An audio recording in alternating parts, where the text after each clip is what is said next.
Tim, what's one truth about fatherhood that you've learnt since your divorce? The biggest thing I've learnt, and I can't believe it took me this long to realize this, but your kids don't do what you tell them to do. They do what you do. Like, and so for me, it was just like, shit, I've got to, I've got to be a much better role model than what I am. Mm. And I don't know if it's due to the divorce. I'm not sure why I came up with that, but yeah, that's the biggest thing I've realized. And it's funny, a lot of people I've spoken to weren't aware of that either. And I don't know how we're all not aware of it. Mm. And that is, do you think that plays into how we interact as a family as well? That we are, w- we are acting as a family unit and not realizing how much the kids are picking up on all those interactions, all the little things between the parents, maybe some of the bigger things as well. Uh, are we not aware that the kids are picking up on this stuff such at a minute level, potentially? Yeah, I think that's true. But, everyone always says, oh, yeah, kids, they pick up everything. Like it gets said, but we actually don't pay attention to it. They do pick up everything. And, you think by saying, oh, don't do this or, do this, that they're just going to take what you say. They don't. They just copy what you do. They exactly copy what you do. Mm.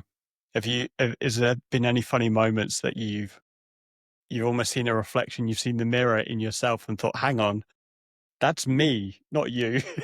That's sort of that's supposed to be my saying or my thing, and you're doing it now. Oh, geez, you're making me think. I know for a fact that I definitely mirror my dad with so much stuff without trying to, or I definitely do that. As far as my kids, oh yeah, 100%. There's so much stuff. You're just like, wow, that's me. Yeah. And it's not always good stuff, unfortunately. Well, is that almost a bit of a wake up call or that moment where you think, oh, I can see that in myself now because I've seen it in my kids? Have you had some of those moments potentially? I don't think so because I'm pretty aware these days of what I'm doing. So yeah, I know where all my flaws are. Well, I think I do. Um, um, so yeah, anything they do, it's like, oh yeah, she's got that from me. Yeah. Yeah. Yeah. And I know you've been on quite a journey and over the last year, like, you and I have known each other for 8 months now. Matt went through the most amazing experience together on a retreat. But I'm sure there was a moment that led you to decide, hey, I think I want to step forward into the person I really want to be. Or you had this knowing inside of you somehow that you were going around and not quite being the person you thought you could be.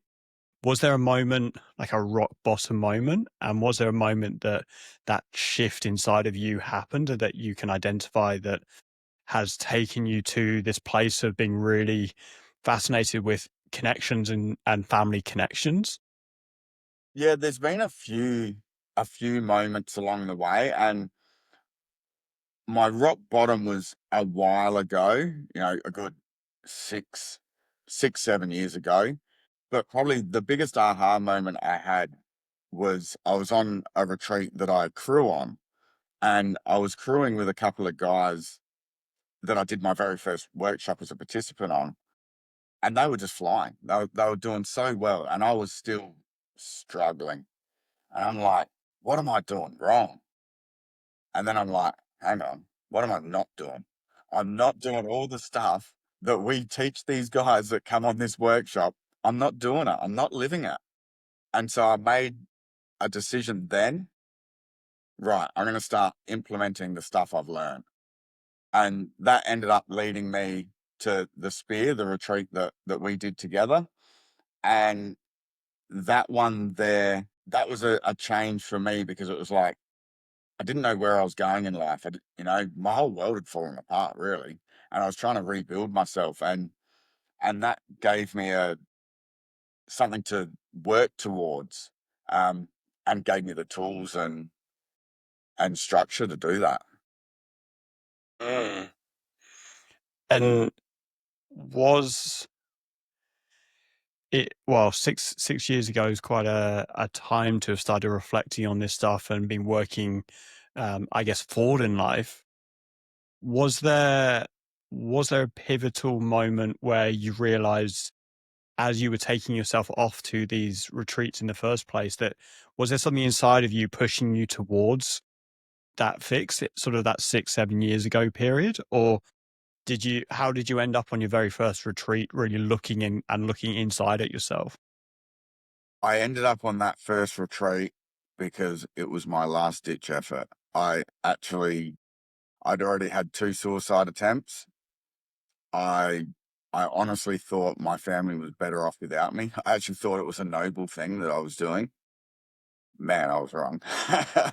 Um, and basically, if this retreat didn't get something happening for me, I was done. Yeah. It's quite a thought pattern, especially as I know you as having owned a business, um, creating your own world, go getting. Was it a case of on one hand you had all of that, and on the other hand the thoughts just were not, the what was being shown on the outside and the go getting just wasn't matching what your inner state was?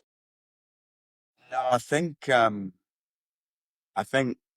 by the end when I hit that rock bottom, it was fairly obvious I was there. It was just, we me and my ex-wife, we went through a lot, and we just didn't have the tools to deal with what was thrown at us. And I just had yeah, so much going on. Didn't know how to handle it. And it just dragged me down into a hole. And I was diagnosed with bipolar and ADHD, and um I probably, yeah, I just couldn't see a way out. I just, yeah. And so, before that time I was who I am now. But just, yeah, life got to me. Mhm. Nice to be back. I am so thankful as a friend, as a brother now that you are here today. Man, to know that we may never have met, that yeah, I feel that. Thank you. Thank you for being here. Yeah.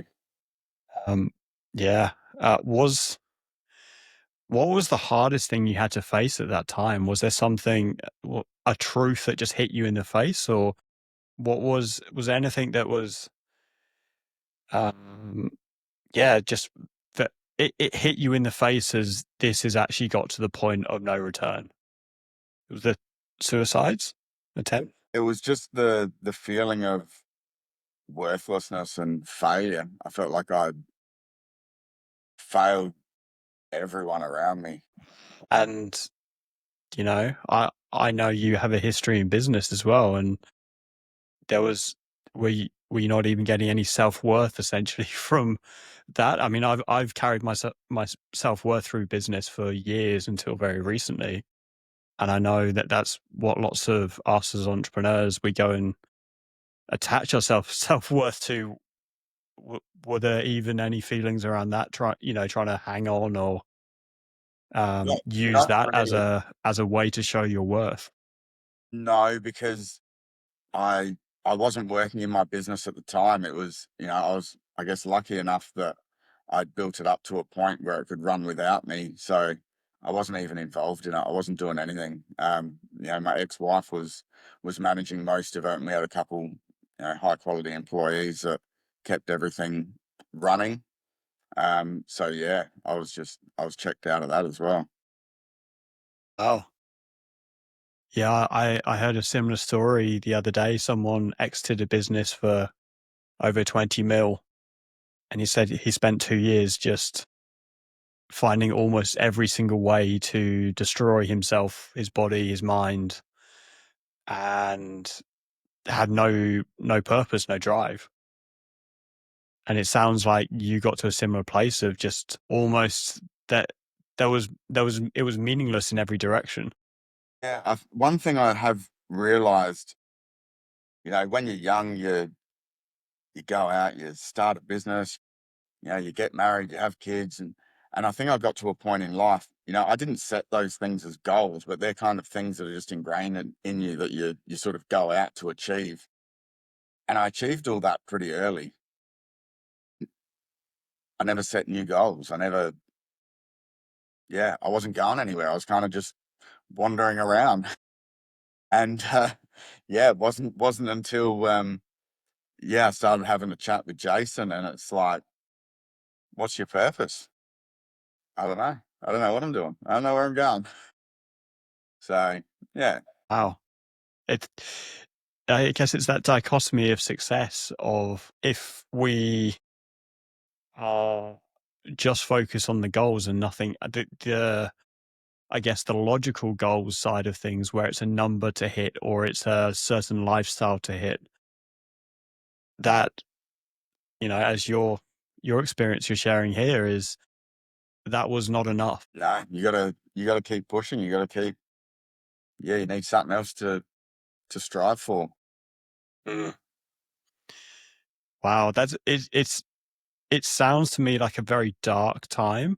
Were there any points of light in that time? Was there anything that was keeping you just some level of sane? I mean, one of the main things that kept me going was not wanting to traumatize my kids with my own death. I didn't want everyone else to feel shit. My family, my brother, my sister, my parents. I didn't want them to feel shit for me making that decision. I'd still catch up with some mates and I'd put on the brave face. That was one thing that kept me going. But yeah, other than that, it was really dark. Yeah, it sounds like quite a place to be that sort of 6 years ago, and yes, it. Do you feel like you were running from anything, or was that you? D what have you thought over the time what was behind some of that at all? Maybe from childhood or maybe some other influences, or do you think it was more just as you said, a circumstance of, "Well, I've done all the things that society tells me now. I should be happy, right?" Yeah, there was more to it in the fact of, I don't know, there was a lot going on that I couldn't fix. Mm. Alicia, my wife, was quite ill. My daughter's um, neurodivergent. And I couldn't fix it. It's just everything. I was overwhelmed by the situation, by all of the situations, and I couldn't see a way out. I couldn't see, and I felt I was just contributing to the problem as well. Almost the mirror on yourself was, you can never see the positive in the mirror on yourself by the sound of it. That's exactly what it was. Wow. That's Thank you for sharing that. That's a very deep place to go. Yeah, And so it was a hard place to be. I bet, was there a moment that y w as you mentioned your kids there, you didn't want to disappoint them or have that burden on them? Was there a wake up moment when you looked at them and you had some kind of spark inside of you saying, "Okay, I am at breaking point, but were you doing it for the kids or were you also doing it for yourself?" There was nothing I was doing for myself. Yeah, they were the only reason that I was still with us. And I know how much you love them. You and I talk a lot, and I know how important they are. So Yeah, yeah, well, I thought I was doing them a favor. I really did. And yeah, man, I was wrong because yeah, what I'm giving them now is yeah, exactly what I wish I had have been the whole time. And what do you think now, looking back? Where do you think some of those differences are between who you are and what you are giving them now versus 6 years ago, 7 years ago? I'm giving them me. I'm giving them time. It's one thing I always wanted as a kid. It was one thing I didn't get much of. Um, but also not just me being there with them, it's like my mind is clear. Like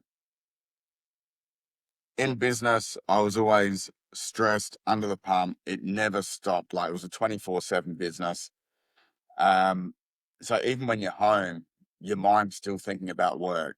So when the kids talk to you, you're not even hearing them. And yeah, you're kind of just floating through the evenings. Whereas now they talk to me, we communicate, we talk about everything and anything. You know, in the last week, I've had my eldest daughter with me, and she's just hooked on Monopoly at the moment. And we've probably played 10 or 15 games of Monopoly, and I reckon anyone would have been sick of Monopoly by now. I'm loving it because we are just having so much fun. Just the conversations we're having, you know, we're manifesting where we're going to land. We're coming up with different strategies. We're sharing strategies on the best way to win, and yeah, it's just so much fun.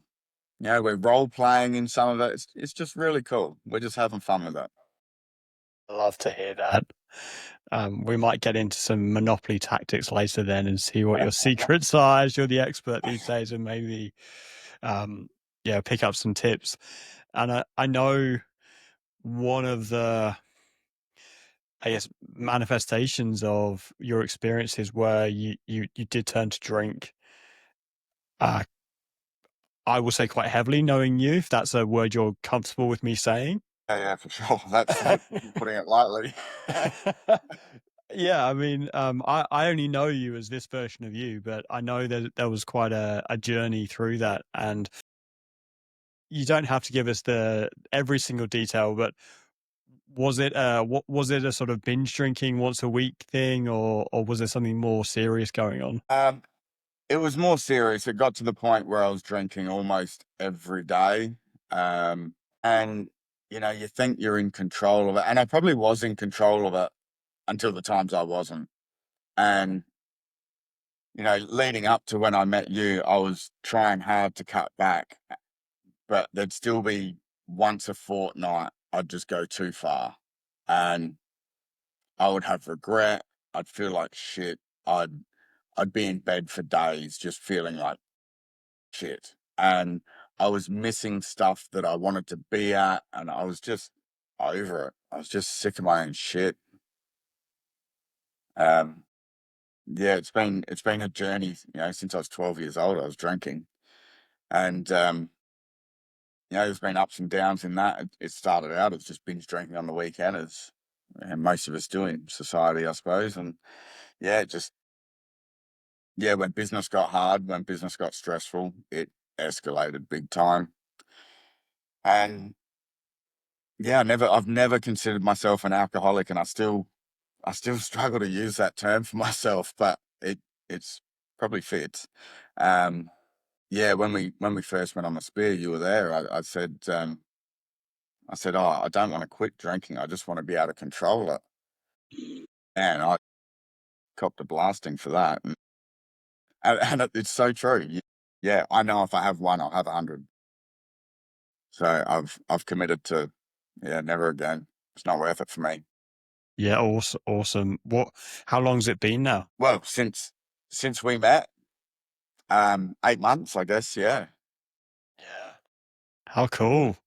yeah, And this is the great thing. I know you as this person, but um, I don't know your journey to get here. So this is what it's fun to jump on and actually talk about this and actually understand where you've come from. And is there anything that surprised you about being sober? yeah. How much I'd love it. Well, I honestly thought it was something I was going to have to struggle with for my whole life, but feeling this good is just like, yeah, it's not even an option anymore. And has that attitude maybe played out in other parts of your life as well around just the choices you're making? Yeah, it does. I guess I'm much more aware of what's going on around me now that I'm not drinking. Yeah, I pick up, I can see bad habits when they start to form, and I can redirect. And I think that's played out a bit in you choosing to go to the gym or committing to fitness as a more would you say you've committed to fitness more as a lifestyle choice more than a I have to take this off my list from you and I's chats over the last 8 months? I've realized one, going to the gym is good for my mental health. I always struggled getting to the gym and staying at the gym. But I found a gym that works for me. It's like a group training sort of style, which is connectivity. I love connecting with people. It feels like a team. I played footy as a kid, well, as an adult as well. So it feels like that team environment, which I just love and I thrive in. And yeah, for me, it's not about losing weight. It's just good for my brain. It's good for my body. I feel alive when I finish a session in the morning. It just sets me up for the day. And I guess that's somewhat of a is that something that's kept you grounded during this time? And are there other things that you sort of turn to keep you grounded and feeling very present with yourself? Because it sounds like alcohol was your escape from things. Are there other things that you notice that have brought presence in your life?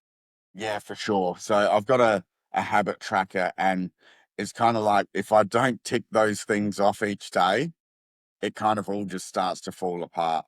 The main one's gratitude. Uh, I've known about gratitude for years and years, and the key is to do it daily. And especially on those days that you feel crap and you don't feel like doing it, they're the days you have to do it. And find you find something to be grateful for. And personally, I I see things like I find the positive in the shittest of situations now. It's crazy. Um, yeah, I caught myself doing it the other week. I'm like, that was a really crappy situation. Yeah, I just appreciated that. It's like, yeah, just my whole mindset's changed. It's just positive. So there's gratitude. Um, my breath. I've become much more aware of my breath and how important it is. And I automatically now, if I feel myself getting uptight or stressed, I just start breathing, and it just chills me out. I'll before I do my gratitude each morning and each evening, I just have 5 minutes where I just check in with myself, see how I'm feeling, have some breathing, and then yeah, on with the rest of the day. It just centers me. Um, I have a very structured bedtime and wake up time now, which I've never had.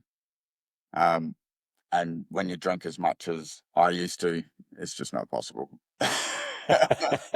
Yeah, So yeah, so they're the main things that keep me grounded. they sound almost so simple. Yeah, yeah, it is. It's like a lot of things. We all know these simple things, yet we don't do them. Why don't we do them? I don't know. Yeah, I Mm, can't work it out, but I know how important they are to me now, and I wish I had have known these simple things. Yeah, we're gonna just set life up for me. I would have loved to have known this 20 years ago.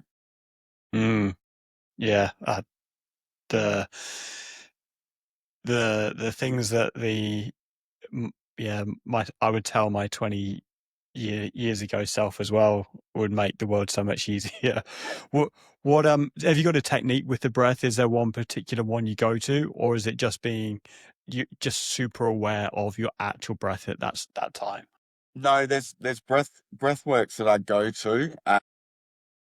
Box breathing, which is pretty simple. Most people know that one. So, in for 4, hold for 4, out for 4, hold. That one's always good. That's the main one I sort of learnt early on.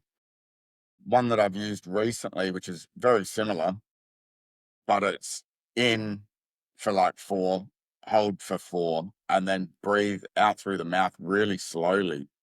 And that kind of just gives you a feeling of, and it makes you feel really light. Okay. Yeah. And it just takes all that tension out of your body. And when you're saying out slowly, are we talking a count of 5, 6, 7, or Yeah, 6 or talking the count 7. of yeah, okay. Yeah. Okay, Yeah, that's it's an amazing how effective it is. Yeah, it's crazy. that's a new one on me, so I'm gonna give that one a go. So in for 4, hold for 4, then Yep. out for about 6 or 7. Yeah. Cool. And that's out through the mouth as well. Out through the mouth, in through the nose, out through the mouth. Yeah. Get the perfect cycle going on. Cool, awesome. Yeah. I will be I'll be saving that one. And are there any of these practices that have you've shared with your kids as well? 100%. Yeah. They're very resistant. I don't know why, but when they get worked up or, they're stressed about something, like, just do some breathing. I'll breathe with you. Occasionally they will, but yeah, they quite often try and push me away and don't want to do it. So I don't know. I'll persist. Well, I know something else that you've done as well was in a course that we were both on, we got asked to put a vision board together. That most of us did what we were told and printed out our 20 pictures and off we went. And I know yours is the masterpiece of all artworks, and it was just the most detailed. You've got pictures from the past, the future, you got everything on there. And I know one thing that really connected you was doing it with your daughters as well. Yeah. So, well, it's probably the one task on that course that I out Henry. So yeah, I went big on that one. I don't know. I just got into it, and yeah, my eldest daughter, she helped me sort of piece it all together and helped me pick the photos out. We put them all up. I didn't just do it on a board. I did it on a full size mirror for a walk-in robe, and sorry, yeah, built-in robe. And yeah, we stuck them all up there together. And then I just said to her, I said, "Oh, do you want to do one for yourself?" She's like, "Yeah, for sure." And so we built her one, and then my youngest daughter, asked her if she wanted to do one, so she's done one as well. And yeah, we're all actually going to go through and upgrade them soon and add a few extra photos to them. So yeah, it was a really nice moment to connect with them, and um, I got to learn a lot more about them, and I think they learnt a lot about me as well. Things that they want to do in life that I had no idea. So it brought a lot of good stuff out. Interesting. I never thought of that side of things. Is what does what does your vision board say about you, or what can you learn from about others from your vision board? Yeah, 100%. Yeah, no. So um, places in the world that my kid's gonna want to go that I never would have thought. Um, Matilda wants to go jetty jumping. So, oh, there you go. All right, we're going to go jetty jumping then. Oh yeah. So, yeah, just little things like that. Just things they want to achieve in life, and I don't know. You don't think they have those sort of aspirations at such a young age. I guess. I mean, everyone does. I don't know why you wouldn't think that, but yeah, I didn't. That's for sure. Well, I remember being, yeah, 7 or 8, and obviously I wanted to be a rock star, obviously, because everyone wants that kind of thing. Well, I certainly did anyway. But I also had places to travel as well. So I think it would be an interesting exercise to do with the kids to see what's inside of them. And maybe as kids, we also didn't ask ourselves those detailed questions, because I know your vision boards, they're not just, as I said, the 20 pictures, they are full blown masterpieces of everything, that every detail of life. And maybe that's something with the kids doing it, they've really thought about what does their life look like. Yeah, maybe so. Yeah, I think I might have set a pretty good example on that one for him. Um, and well, I guess one thing that came from it also was knowing they wanted to go to these places in the world. I sort of thought, well, I know how important goals are.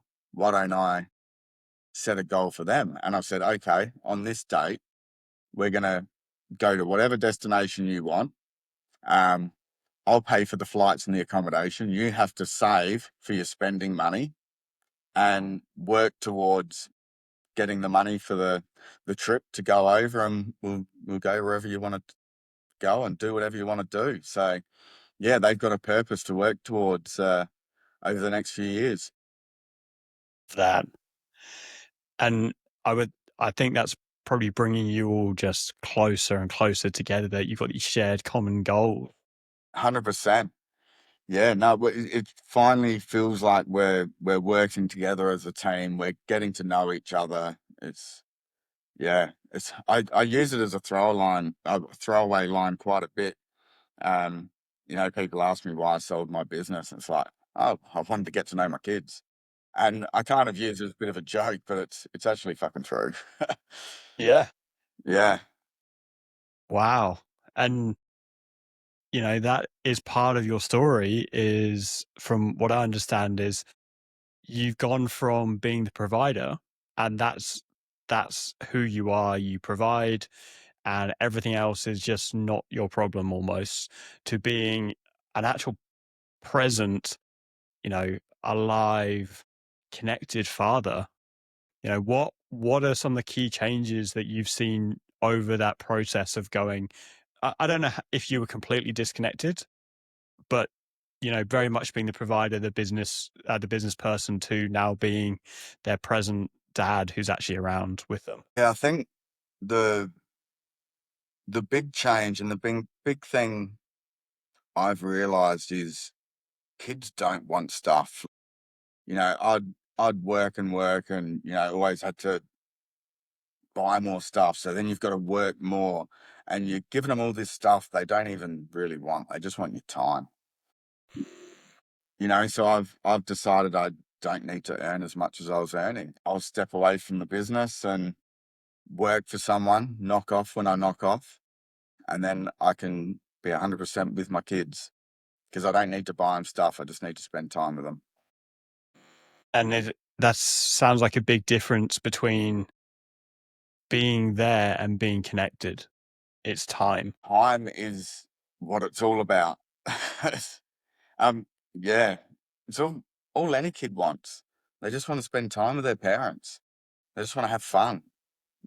They're going to learn more from you by spending time with you than they are by you giving them stuff and saying, do this, do that. That it's not preparing them for the world at all. And it's not preparing them for a happy life, I don't think. Mm. Go into that a bit further. What do you mean by that? Well, as I said, our kids do what we do.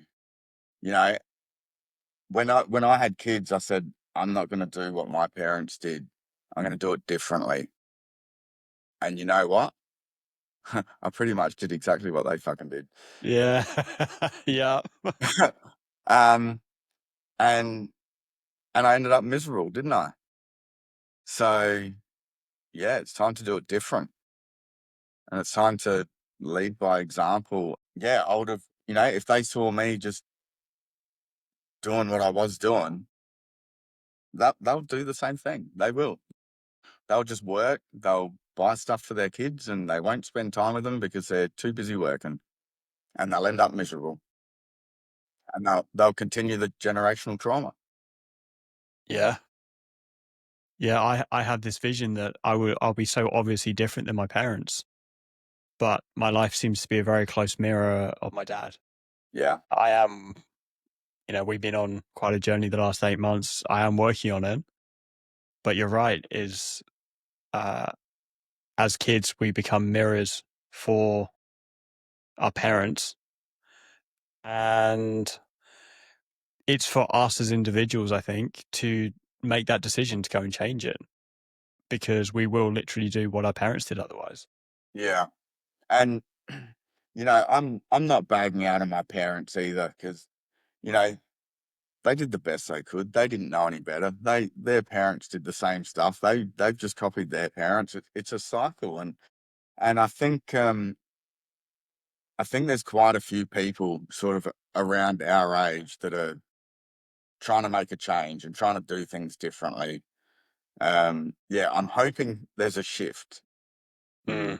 I don't know if it's just sort of the circles I'm rolling in these days, or if it's actually a shift in society. But I think people have had enough of what's been going on, and there's a change coming. Yeah, sometimes we're very lucky with the friends that we get to choose.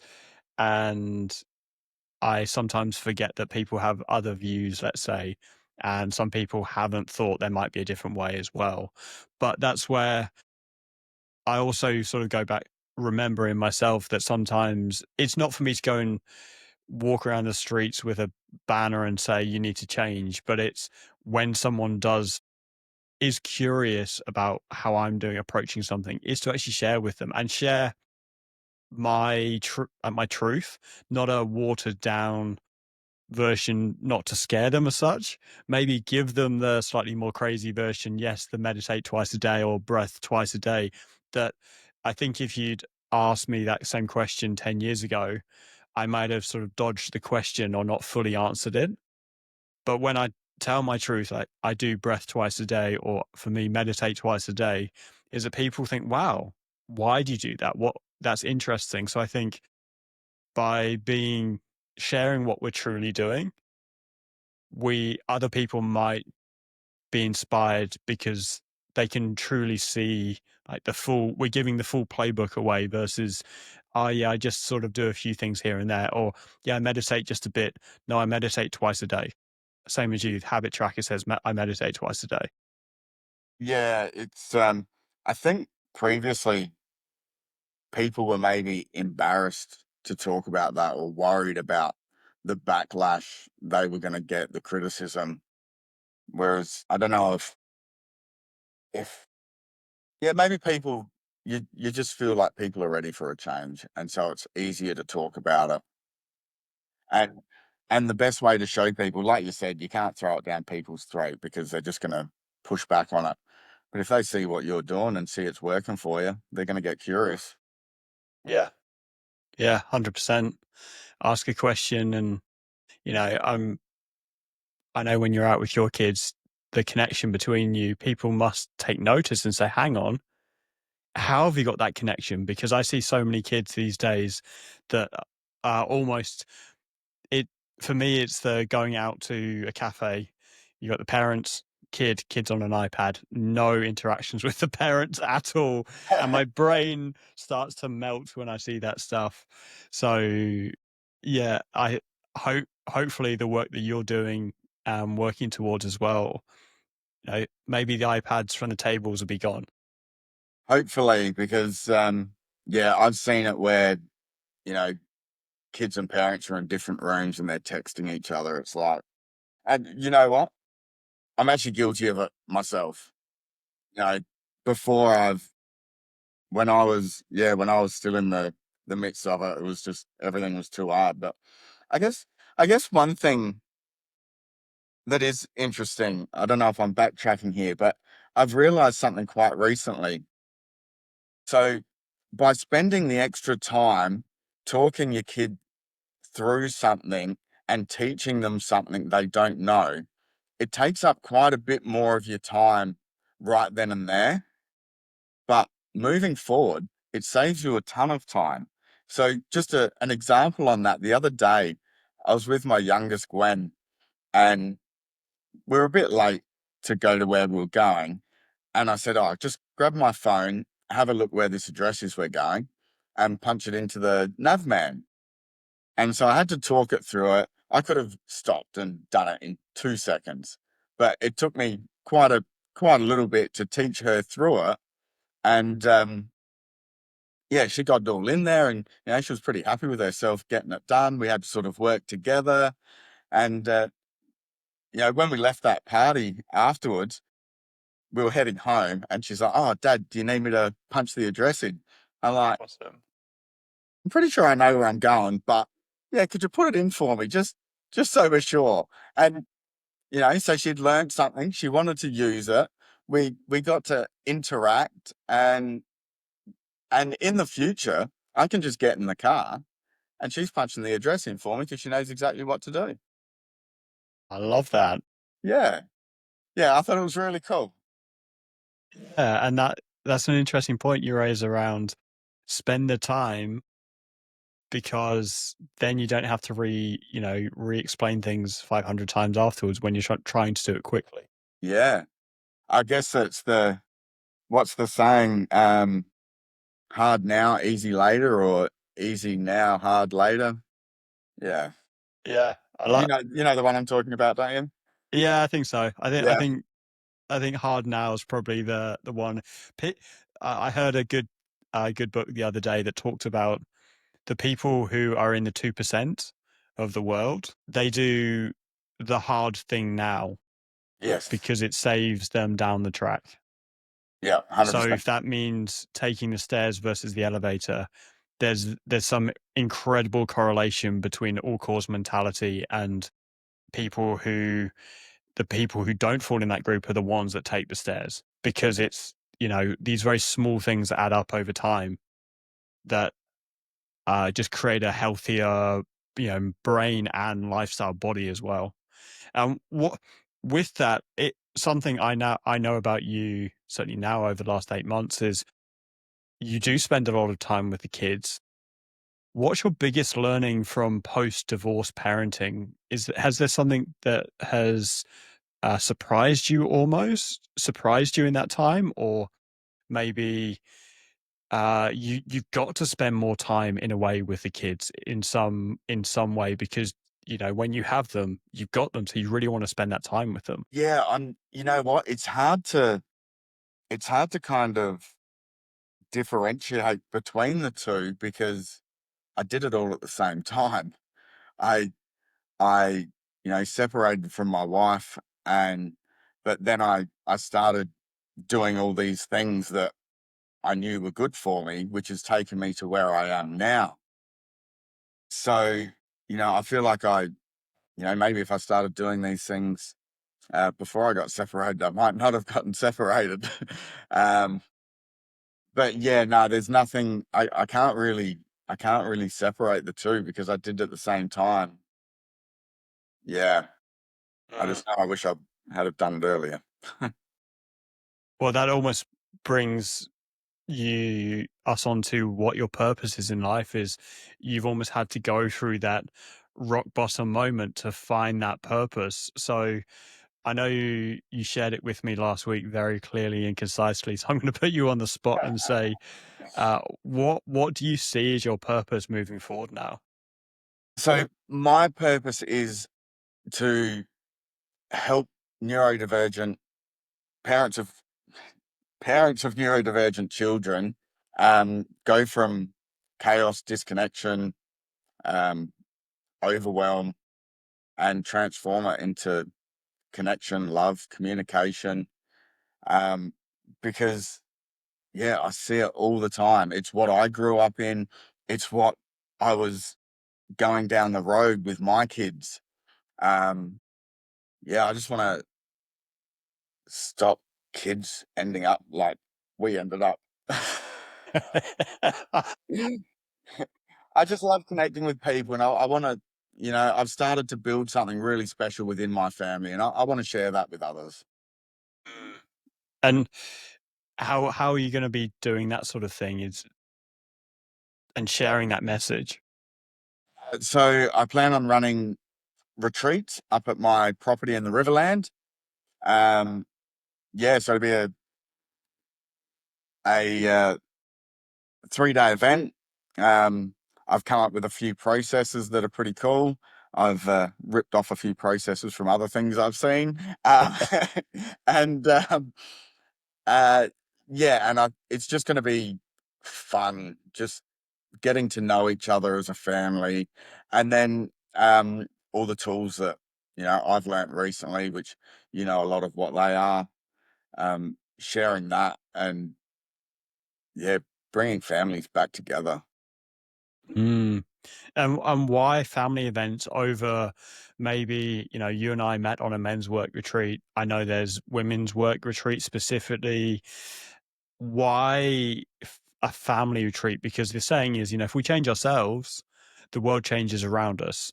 So why do the whole family at once? No, it makes sense to me. Um, yeah, I contemplated, some time ago doing a mental health men's retreat like I crew on, and I don't know, it just didn't quite fit. You know, I want to give people what I didn't have growing up. and that's a connected, loving environment, and I want to do it with my kids. Mm, I want my kids involved in this, and yeah, I don't know. It's just it just makes sense to me. It came to me. It's just like this is what you got to do. mm. Yeah, that's I feel like that sometimes is I've spent all this time as an adult not knowing what my purpose is. And then 20 years after turning an adult, oh, that's what it is. Why didn't I know that before? But it's the experiences that uh, I had to go through, and I know we both had to go through to get there. And is there something in families today, like any specific things in families today that actually concern you that you think this is why we need to be doing these kind of retreats? Think with all the social media that is, and the tablets, the phones, people are getting more and more disconnected from each other. Like I said, when you're texting each other from the room next door instead of getting up and saying, "Hey, come have dinner," or whatever it is, you know, it's only going to get worse. And I know how important it is to get out into nature. We spoke about that not long ago. How much energy it gives you by spending just a couple of days out in nature. It gets your brain going. You just feel good once you've done it. So um yeah, It's taking, almost taking us back to how we used to live, that our bodies inherently know that we live that way. But modern society's put us in houses and divided us from other families as well. And I think something that you and I have talked about is how important having a group of families there, all going through that experience and being there together, more than just you being there with your individual family, for instance. yeah, 100%. It's I guess knowing that there's other people that are going through the same thing that you are makes you feel a lot better about yourself. Um, but then also having support of going through, an event like that, having that support of the other people that have done it with you once you leave as well. Um, it's funny. I was actually chatting to a customer today, and he's an Indian fella, and he didn't know my situation. He sort of said, "Oh, why have you sold your business?" And I told him what we've been through, and he goes, "Oh, can I ask you something personal?" I'm like, "Yeah, sure." And he's like, "Why is it in your culture that you get to about your age, your kids are about such an age, and you always separate?" Yeah, it was a really interesting conversation, but you know, and he explained he's an older fella, and he's still got his kids and his grandkids living in his house with him, and because it takes a village to raise a child. You can't do it on your own, and we all seem to be doing it on our own. I don't know. Mm. Yeah, it was a pretty interesting conversation. Yeah. And that shared responsibility between all generations of the family. Yeah. And then no doubt as he gets older, they're going to look after him better than we're going to look after our parents, isn't? As you started this podcast with, your kids copy what you do.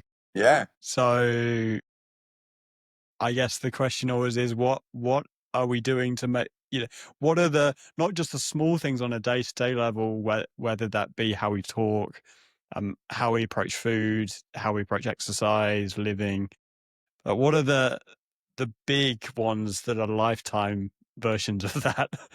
And do they want to be, do our kids want to be there maybe at the later stages of life for people? yeah, geez. Yeah, it's funny. I think in our society we kind of do it because we have to, not because we want to. It kind of feels like a responsibility to do it, Mm. whereas it would be nice to be wanting to do it. Yeah. The family is so tight and knit together that it is seen as It's not a not, responsibility. It's just part of what you do. yeah. you want to do it. You want to be there helping them because they've been there helping you. Yeah, and maybe even the idea of calling it the word help versus we are a family, like we are an energy of a family. This is how we approach the entire world as a family versus, I'm specifically here to help you. So, appreciate my help almost. Yeah, no, it's just a natural way of things that happen rather than it's a chore or have to do it or expected to do it. It's like, yeah, And I think we would have lived like that in the ancient times before we maybe even had human features, maybe as we were jumping around as gorillas. But as we were transitioning and becoming tribes, I think we would have had that caring of all levels and that initiation from kids to being adults. So then, as the elders, most cultures hold elders in such reverence, but the Western society, I would say, doesn't. no, completely agree. Completely agree. It's Yeah, I think there's a lot we can learn from other cultures. Everyone seems to be copying the Western culture, but I don't know that we've got it right. And I'm very aware of the slightly odd cycle of as parents, we raise kids, or in future, I will be raising kids. And then, you work really hard during your life.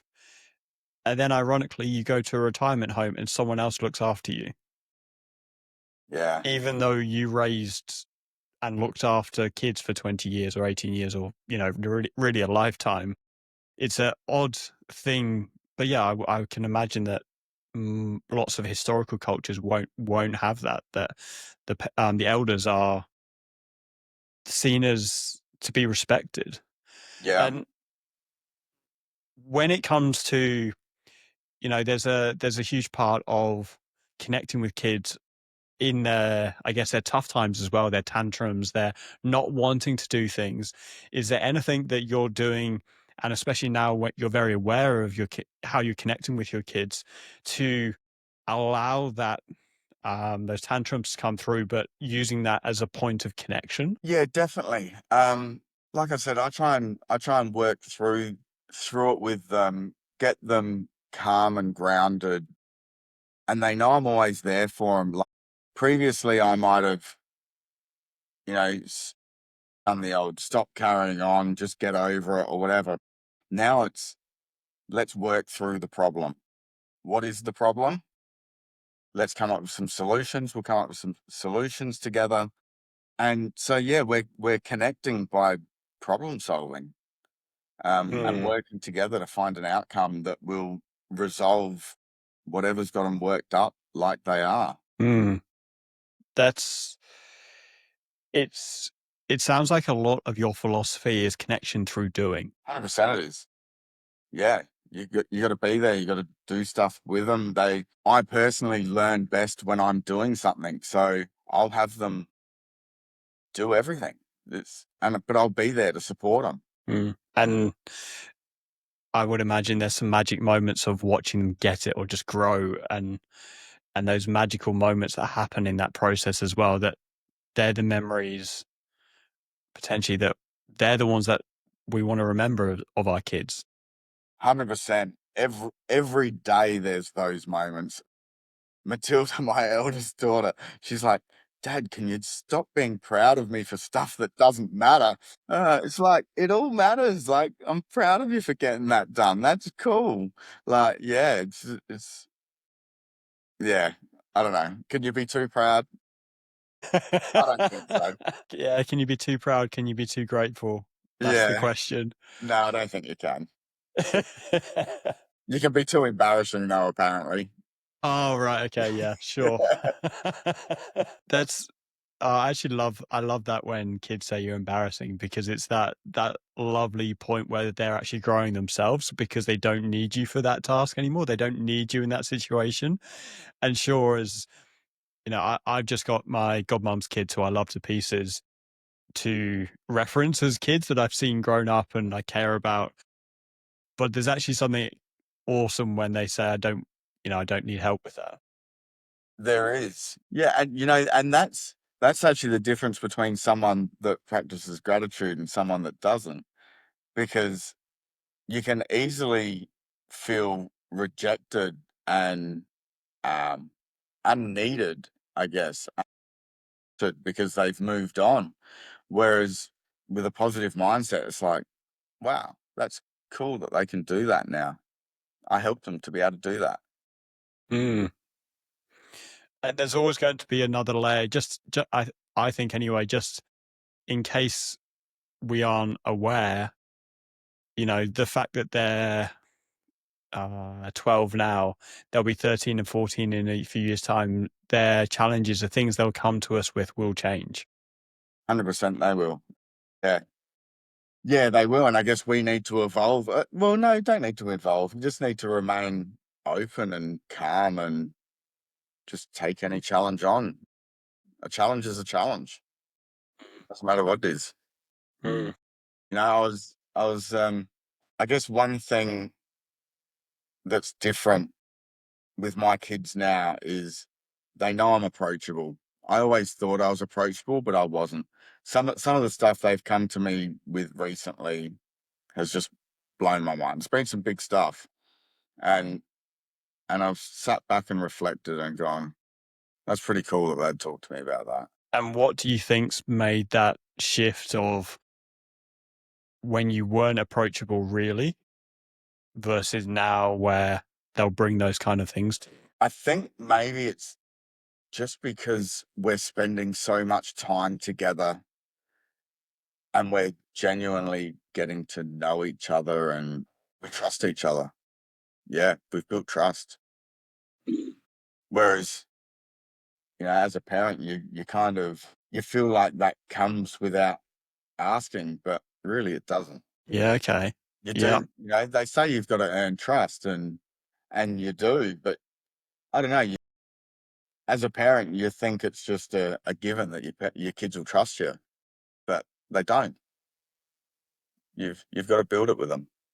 And I think I've done that in the last couple of years, and that's why they've been comfortable to come to me with some pretty big stuff. Yeah. Congratulations. Well done. Well done for building that trust. So if you could summarize and give us a quick bullet point list of how to build connection with your kids from what you've learned, what's that quick list? Lead by example, as in genuinely, because they copy everything you do. Consistency, be consistent, know that they can depend on you. Talk to them actually, and value what they have to say. Don't dismiss what they've got to say, because they're pretty bloody smart when you actually listen to them. Yeah. um, and show love, which I think you know our generation's been pretty good at showing love to our kids. And probably, yeah, and the last one is um, give them time, not stuff. I'm not stuff. Yeah, I think that's a big theme of lots of the things you've said is the time, not stuff, and that with time, the connection, the trust, everything develops through that time component. it does. Yeah.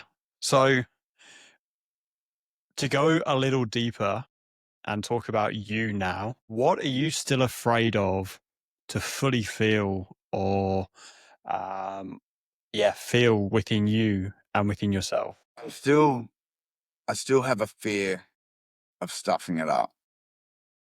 That is, yeah, like I know I stuffed it up in the past, and I'm getting it right now, but yeah, I'm worried I'm going to screw it up, and I think that holds me back with a lot of things. Yeah. That's, thank you. Thank you for sharing that.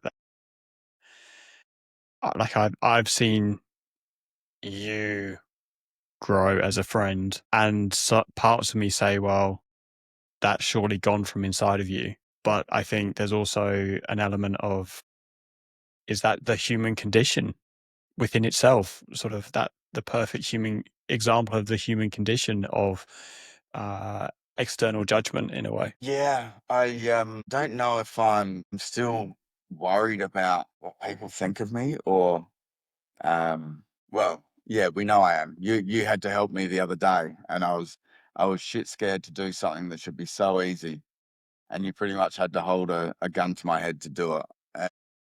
Um It was yeah, it wasn't loaded though. It was just for no, show. no. Yeah, I've got a yeah, I've still got a fear of what people think of me, which not sure why, because I'm pretty happy with who I am. Yeah, Yeah, does it really matter what they think? I guess that's what I got to come to terms with. yeah. Well, I look forward to another 8 months of our friendship and many more years as well, and being on that journey with you and being there in some of those moments to give you a friendly support, and other times just saying let's just go do it, and let's go and do it together as well. Let's support each other through this. 100%. We have been a great support for each other. Like, it's amazing how you can build such a strong connection and friendship in such a short time. But yeah, man, I fucking love you. Yeah, bro. Yeah. 100%. It's you're when Sunday rolls around and we do our check-ins, it gets me excited at what we're going to say to each other and what we're going to lay down as the things that we're going to work on during that week. And obviously stuff like this and other chats and stuff we've had, it gets me excited to see your name pop up on my phone. There's not Right. too many people in my phone book that that actually get excited to see just see how deep those conversations are going to go.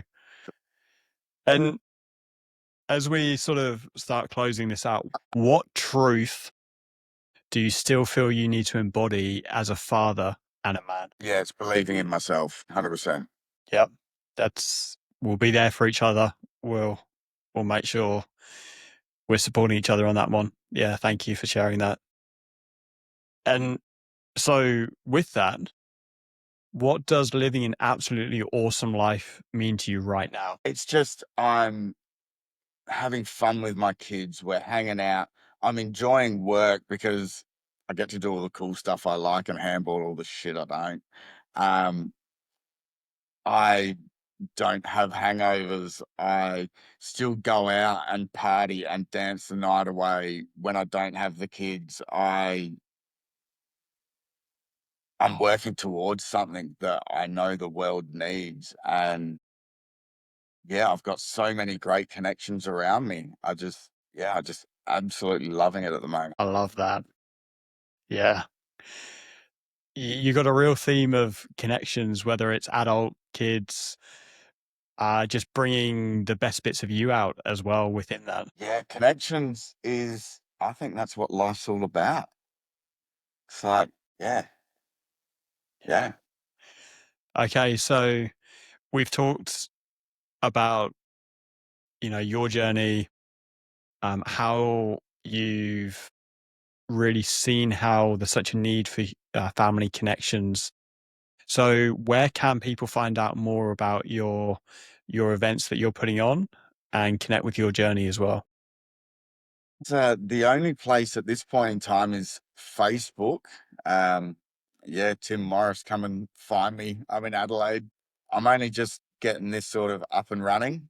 I'd initially planned to have a 5-year plan to do my first event, but a few people have gone, Um, so yeah, it's happening pretty soon, and yeah, I reckon it's going to take off.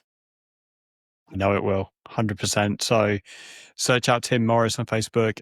There'll be a link somewhere around this screen. Somewhere, go and find Tim. And I know some of the processes and ideas for your events and retreats are going to be pretty one-off. So, Tim, brother, thank you very much, bro. Thank you, Henry. Love you, bro.